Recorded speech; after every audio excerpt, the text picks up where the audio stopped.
Optophobia, the fear of opening one's eyes. This podcast is dedicated to encouraging you, our listeners, to move beyond that fear, to solve riddles they don't want us to unriddle, to investigate supposedly ironclad truths, to unearth evidence buried for so long they believed it would stay buried. Season 4. It's likely you've never heard of the most important movie of 1989. That's because in the end, Relentless was just another forgotten 1980s slasher film. But director William Lustig's original plan could have changed cinematic history forever. Lustig flavored his movie with enough subliminal messaging to spark mass murder by hundreds of wannabe serial killers sitting in the nation's theaters that summer. Why didn't it work? And why is Lustig still taking lunch meetings in Hollywood rather than rotting in jail? This season on Optophobia, we'll track down the distortions, the assumptions, the omissions. Are you bored by the lies? Open your eyes. Hi, everybody. I'm your host, Herb Tarlick. This season, we're discussing the amazing backstory about the 1989 serial killer movie, Relentless. If you're new to Optophobia or want to learn a bit more about the context behind this season, check out episode 1 from last week. Regular listeners will recognize our guest today from season 1 and his theory about how the Cagnew Station towers controlled the world's electronics, including toasters. But before we talk to Dan again, I want to welcome my co-host for this week, Jeffrey Dahmer. Thanks for hitting the L. Yeah, I'm going to try to keep doing that as hard as I can. Yeah. How's your week been? I spent the week in kind of emotional recovery.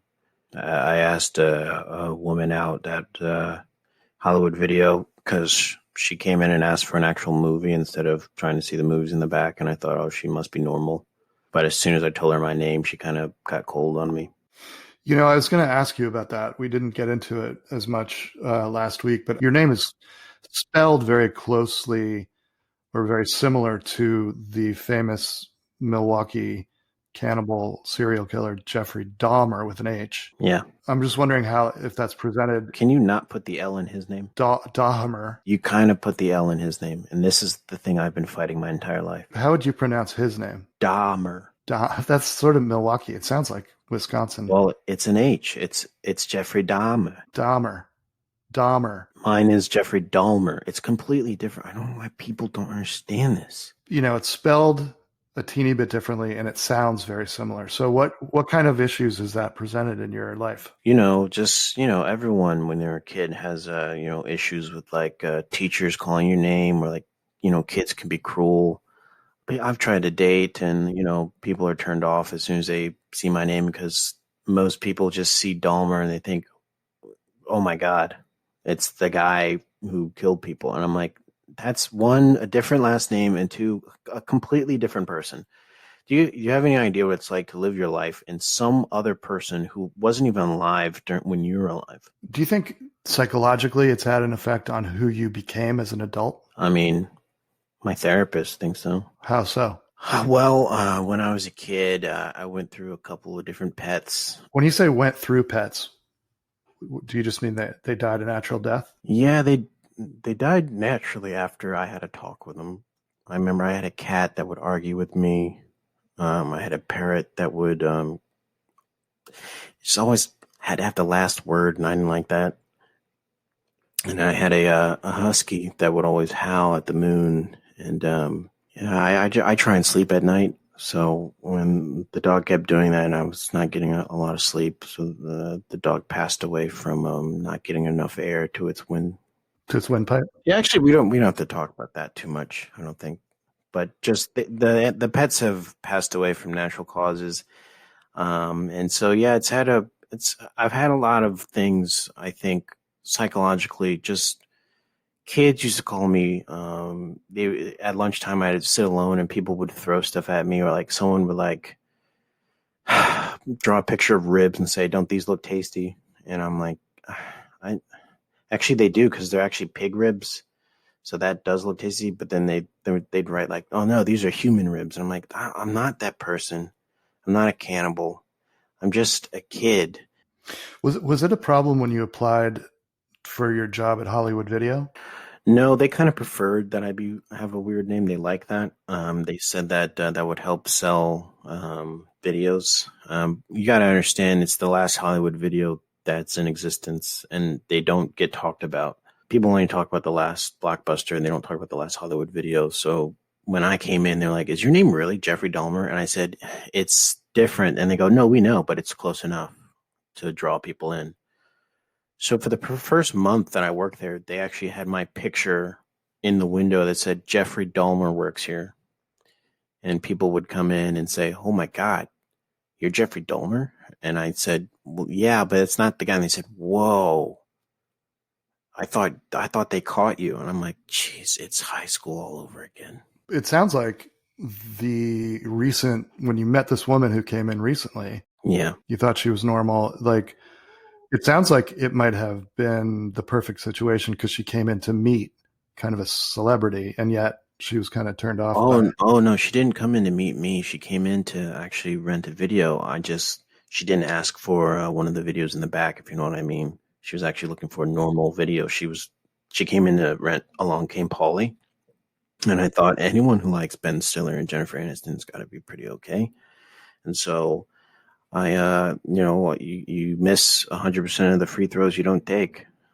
So I asked her if she liked to get coffee, and then she saw my name tag, and that was the end of that. Your name tag has your full name. Yeah, and I brought that up. I said, "Why are we putting our full names on the name tags? Can I just go by Jeffrey in the store?" And they said, "Well, everyone else can put their first name, but you have a famous name, so put your full name." And I again stress to management, it's not a famous name at all. I'm the only Dahmer who's ever actually had a stable job, who graduated college. Like, you're thinking of Dahmer. Right. It's different. Well, hopefully you get more chances. Well, I won't have any more chances with her because she's I don't think she's going to be coming back into the store anytime soon. No, it doesn't sound like it. No, I know for a fact she won't be. Unfortunately, this week's guest, who we had scheduled, Nellie, Ohio-based storage systems designer Giles Forncate, was unable to make it today. Earlier this week, he bid on an extremely rare Buck Taylor doll, the serial killer played by Judd Nelson in Relentless.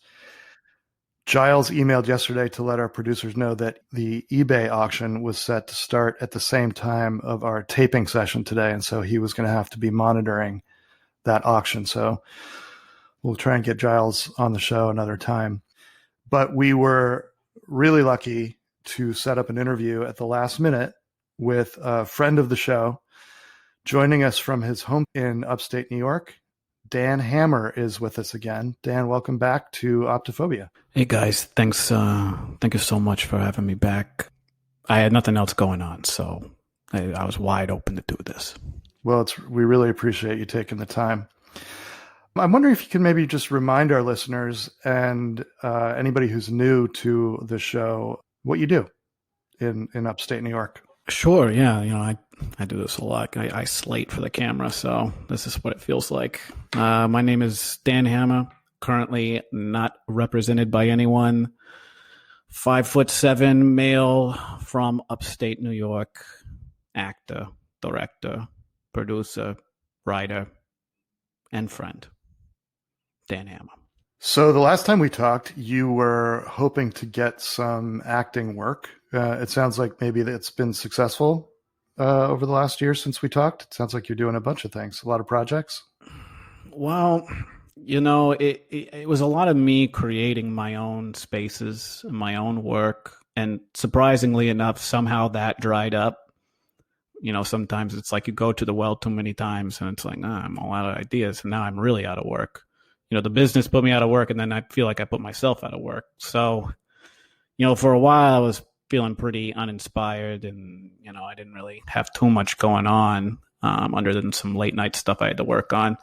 So, I was just kind of going around movie stores and stuff like that, checking out movies, seeing what was going on. You have movie stores in upstate New York? Oh, there's so many movie stores. Oh, wow. There's a lot. When you say movie stores, do you mean the video stores like Hollywood Video, or do you? Yeah, it's slightly different. It's you go to a movie store and they tell you what movies there are out there. Now, you can't actually rent any movies there. They don't have any DVDs or anything like that.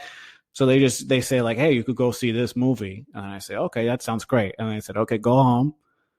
And then you can get online somewhere and you can like buy it or download it or something like that. And then you can watch it. And then you pay them, whatever it is, like $15 or whatever for that kind of service. That seems like a crazy business model. People have to come to the brick and mortar just so you can tell them, go back home and look it up online to find it. I mean, I can't think of another way that I would know what movies are out there or be able to make a decision what movies I was going to watch without that. I don't know, Dan, do you have a phone? Do I have a phone? No, I do not have a phone. That's the first way people can listen to you. They literally can listen to you. They hear your voice come through.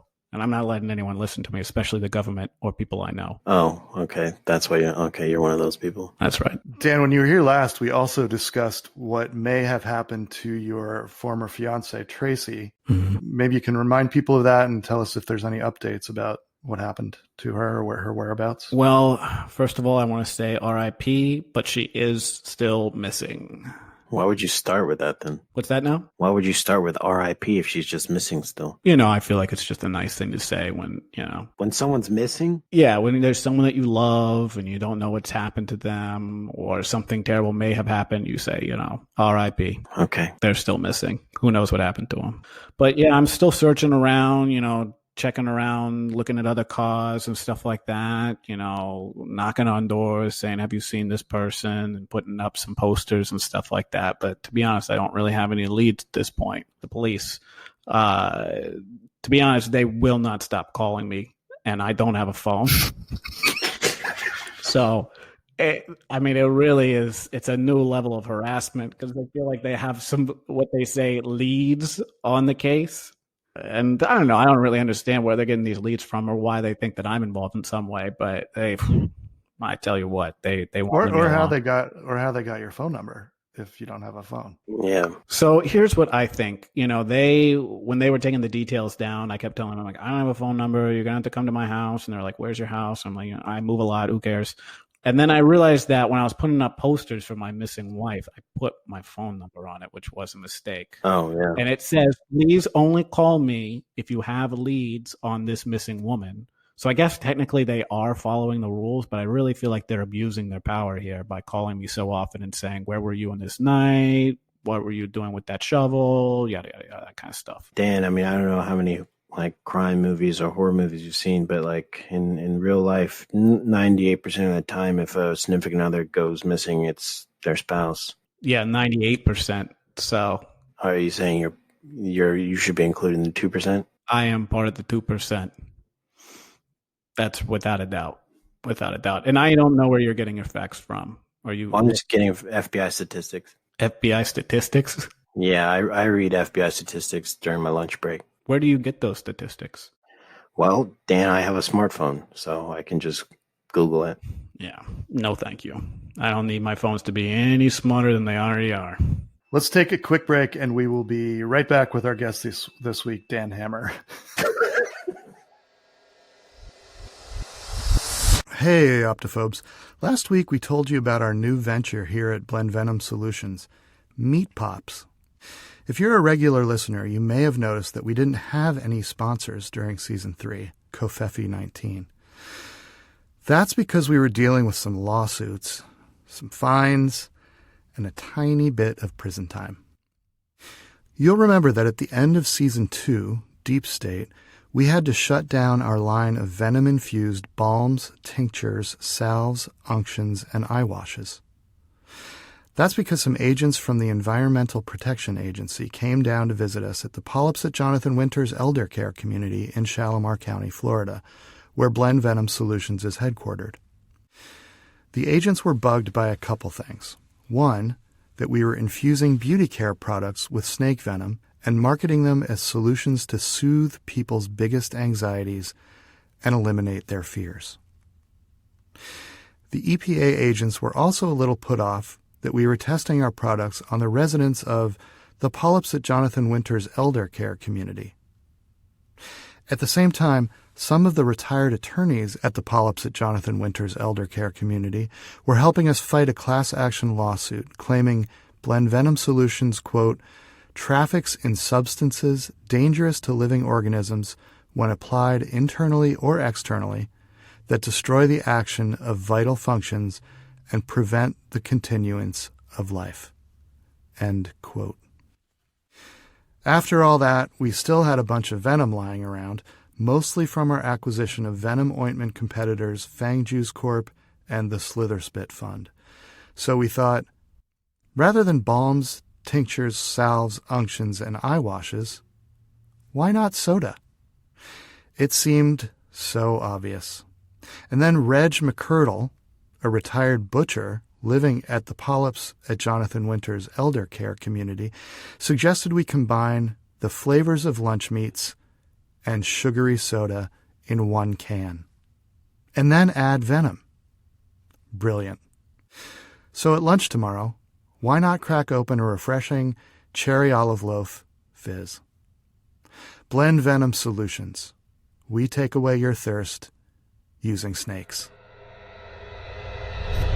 Hey, everybody. We are back with our guest, Dan Hammer. Dan, I wanted to ask you, one of the reasons we wanted to have you on again was because of your relationship to this movie, the story behind Relentless. So I wondered if maybe you could talk a little bit about that history that you have.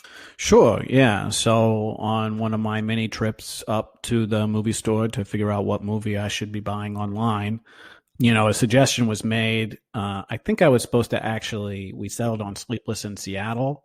And somehow, and this happens a lot, you settle on a movie and then you go home and then you accidentally get the wrong one, which means you actually have to pay them double. You got to go back and tell them, I actually got this movie. Anyway, that was the whole thing. I was supposed to do Sleepless in Seattle, and I did Relentless instead. And I watched that movie, and I was like, you got to be kidding me. I understand that this came out, I was pretty young at the time. But I watched this, and I said, what a meaty pot that someone like me could really sink his very sharp fingernails into and get around and eat. And then they give it to, whatever, Judd Apatow or whatever, and he's up there messing up. Like he doesn't know anything about what it's like to be that kind of person. What was it about the part itself that you thought that you could really grab onto? What spoke to you about that role? How he interacted with people, how he treated people. Just, this is hard. You guys aren't in the business, so you don't really understand what it's like. I'm kind of in the business. Oh, that's true. The movie store business? Yeah, I'm in that business for sure. So maybe you understand what I mean when it's like you watch a movie and you're like, oh, this is exactly what I do. This is who I am. I could jump in and do this, and Judge Judy isn't even doing as good a job as someone like me could do. Jeffrey, I'm wondering from your perspective of having watched Relentless a bunch of times, what if you could sum up what Dan is talking about in terms of that role of Buck Taylor specifically? I feel like Buck, Judd Nelson, I don't know, he doesn't really fit what I would say is a leading actor role for this movie. You want someone who, when you leave the movie theater, you're trying to be that person, I felt like after watching this movie, he was the last person I wanted to be. Have you seen the Avengers movie? Mm-hmm. Yeah, so when I left that, I was like, man, I wish I could be Thanos and snap my fingers and get rid of a bunch of people. No trace. Just vanish.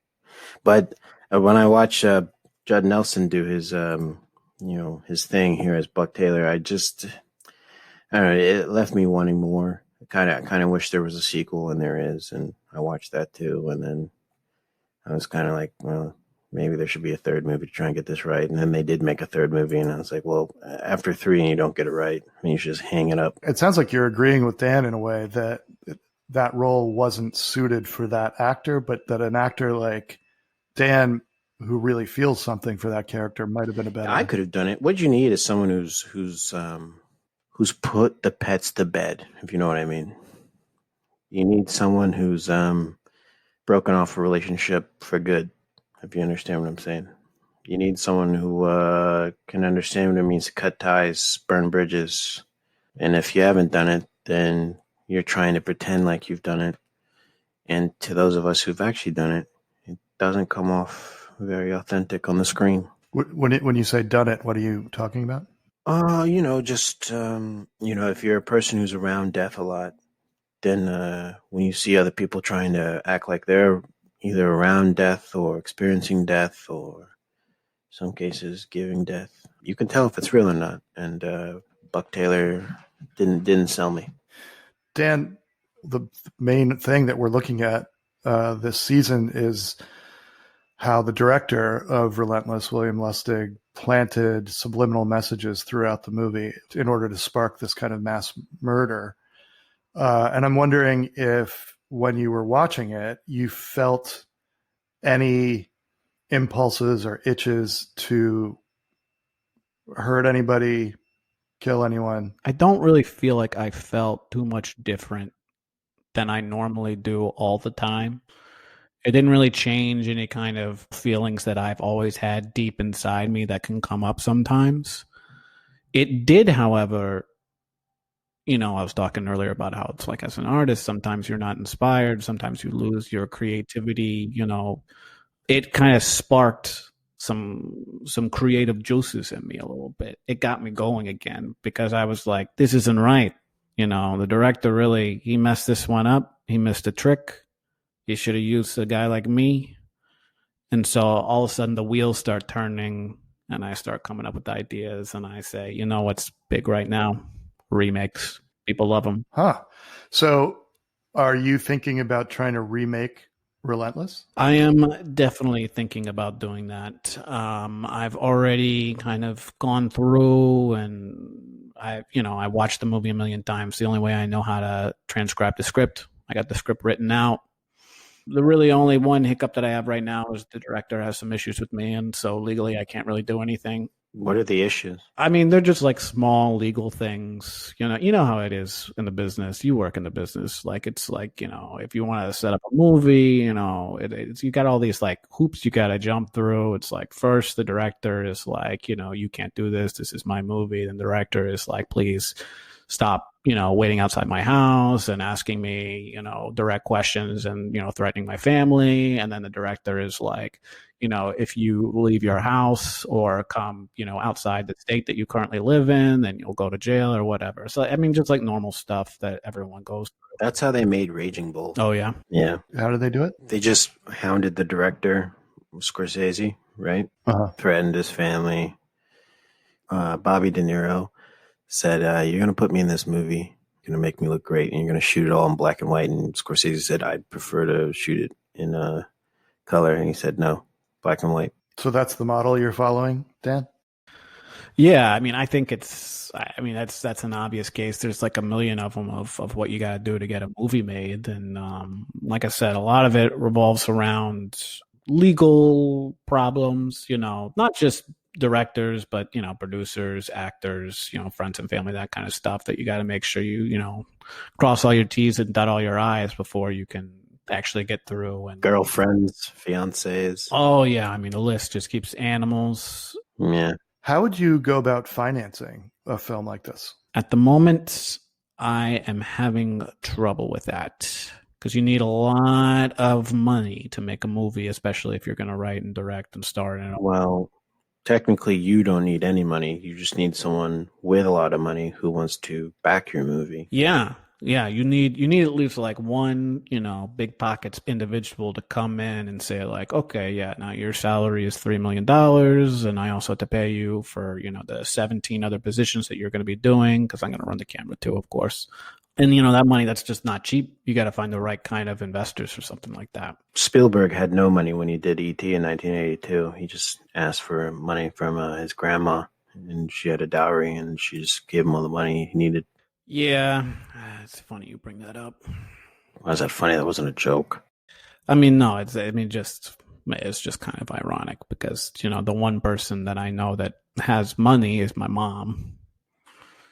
And, coincidentally, I did ask her for the money. What'd she say? I don't remember all the specifics of the conversation, but I don't know, something about how, lack of talent or something like that, or delusional and all these kinds of stuff. It's just, a repeat of the kinds of conversations we normally have.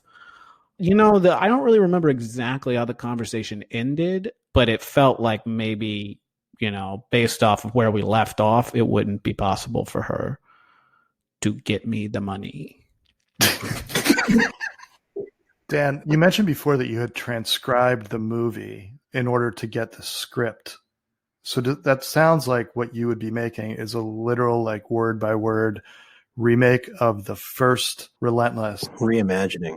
A reimagining of Relentless. I'm wondering if you would, if it were up to you and you did get the rights, if you would include all of the subliminal messaging that William Lustig included, and that is what's controversial because he was clearly trying to spark some kind of mass murder. So that is something that I was considering, because, you want to stay true to the original, piece, even if you think it's a piece of garbage. And in my case, I was like, okay, so there's got to be some kind of subliminal messaging in there. And so I was thinking maybe some of my own original songs can be the score underneath. And within that, there'll be some kind of messaging, a lot of stuff on the lines of like, put me in your movie, help get me out of here, pay for my legal fees, things I feel like should be in there that should get out to a wider audience. And that was one thing that came from your first Optophobia appearance that got the most feedback from our listeners, was how beautiful your singing voice was. So that makes sense, I think, that you would try to score the movie or contribute your own songs to the movie, because clearly you have a talent. Thank you. Have you spoken to your mom since you guys had that argument? Not really. It ended kind of abruptly, and I don't think I will be speaking with her anymore. Oh, wow. You're going to cut off communication with your mom? I think in a way it's already cut off. I don't think she's going to be communicating with anyone. So I think in a way it's, it's done. Yeah. My therapist said it's actually a pretty bad thing for me that I haven't had a good childhood growing up with my mom, because the Munchausen syndrome. And it's kind of led me down a path, she said. Your mom said that? No, my therapist. My therapist is not my mom, Herb, okay? I'm not going to entertain those jokes anymore. I was going to say, it's good to clarify that, though, because sometimes it can be confusing. I've been told. I'm not allowed in therapy office. My mom is not my therapist. My therapist does think that my fractured relationship with my mom has kind of shaped my personality. Not for the better. So if you have the opportunity, Dan Hammer, I'd say reconcile things with your mother. I'll do the best I can. Don't do the best you can. Do it. Trust me, it'll be for the better. I think what'll make me feel better is if that money does somehow come my way very soon. I feel like if I get that, that'll, put a spring in my step. And then all of a sudden it's like I kind of, the wheels are going, I'm getting my movie going, and then I can feel like a sense of forgiveness, because I feel like at that point, if the money is there, then I will feel like my mom helped me in some way, even if she... Yeah. If she sent the money, you guys might not be talking, but she still supports you. Yeah, if she sent the money, or if the money got to me some other way, yeah, whatever it is, I think I would be in a better place. Yeah, I think so. Jeffrey, I have a question for you. Knowing the retail market the way you do for movies, Yep. I wonder what you would tell Dan about the promise of a remake of Relentless in terms of sales. Yeah, so one of the big rules when you're doing a remake of a movie or reimagination is it still has to feel like the original. So you can't stray from that formula, even if it kind of feels like creatively you're being put in a box. You have to still stay pretty close to that formula, because people are going to the theaters, or they'll be watching your movie digitally now, but they'll be wanting that original formula. So if you change it up too much, people will revolt against you. Okay. Yeah, that's some good advice. I listen, I'm not going to stray too much from the piece that's already there. I think I'm just going to add some specifics, personal knowledge on some of the things that happened there, so it's like feels more real. I might even shoot it around my house. Don't do that. Just some on location shooting. Don't do that. You got to shoot it in LA, okay? These are two Los Angeles police detectives, so you got to come to LA, shoot in LA. People can tell if you're shooting it in upstate New York. I can't go to LA. I can't go there. Why not? somehow the cops, and I don't know how this happened, but it seems like they've implanted something. That's what I think. They've implanted something on me. So the second that I leave my house, there does seem to be a lot all around me, asking me questions. Where's this person? Where's your mom? That kind of stuff. And it's just like, No. they just won't leave me alone. There's no way I could go over to LA and, shoot a movie the way I want to shoot it. So that's why it's all going to be shot inside my house, specifically my room, and sometimes in my basement, my backyard.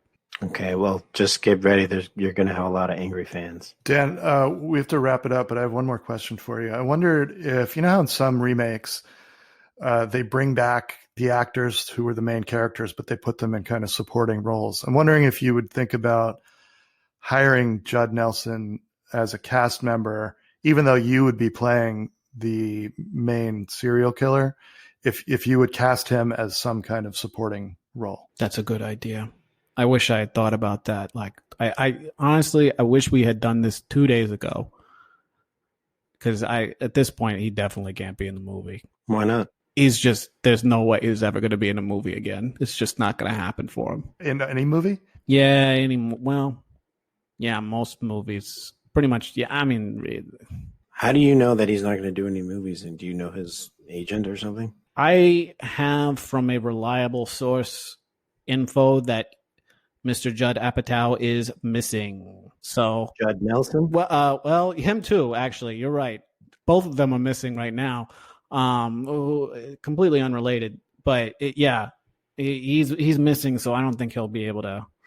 I don't think he'll be able to make it to the movie because I think it was around the time that I watched the movie. A couple days later, he went missing. Jeez Louise. That's a shame because it could have been fun to see him in a small role in the movie. Yeah, I mean, that's a good idea. I wish, I feel like I probably could have kept him around, got him around into my house to play that part.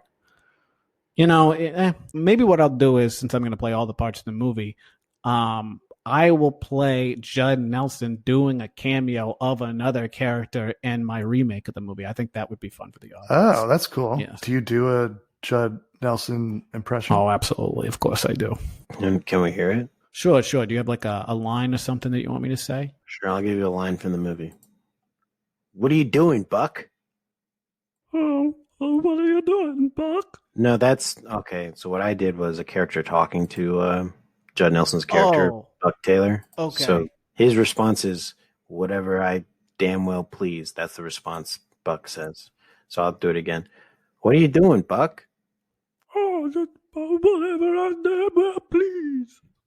That is spot on. Thank you. That's amazing. It's actually pretty good. Yeah, you should do that. That'd be pretty cool to see you doing Judd Nelson in the remake of Relentless. Thank you. I think it is a good idea, no matter what my mom said. Okay, well, we are going to have to leave it there for now. I want to thank our guest this week, Dan Hammer. Thank you, Dan, for coming back to Optophobia. It was great talking to you again. Of course. Thank you so much for having me. And my co-host, Jeffrey Dahmer. Great to see you again, Jeff. Yeah, it was good to see you too. Please join us next week when our guest will be Regina Jerp, a herring farmer from Calypso, North Carolina, who worked in craft services on the Relentless set and says that director William Lustig demanded that walrus blood be available to any cast or crew member who needed refreshment.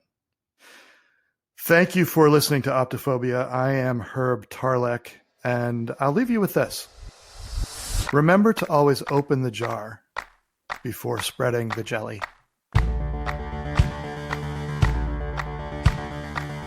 If you've got a connection to Relentless, we'd like to hear it. You can find us on our website, optophobia.org, or on Twitter, Instagram, and Facebook at Optophobes. And please subscribe and rate the show if you like it. Thank you to Reeves McElveen, who played Dan Hammer. Reeves performs with his improv teams Nixon and Colossus at various improv theaters in Washington, D.C. Thank you to Jamal Newman, who played Jeffrey Dahmer. Jamal performs with Lena Dunham, a Washington Improv Theater house ensemble, and Nixon. You can follow him on Instagram and Twitter at Hello Newman. and find him at jamalnewman.com. Optophobia was produced by Tim Townsend. Music was composed by Bart Warshaw. Cover art by Claire Smalley. Additional website art by Nicole Bennett. Website by Chance Griffin. Thanks for listening. Until next week, keep them open.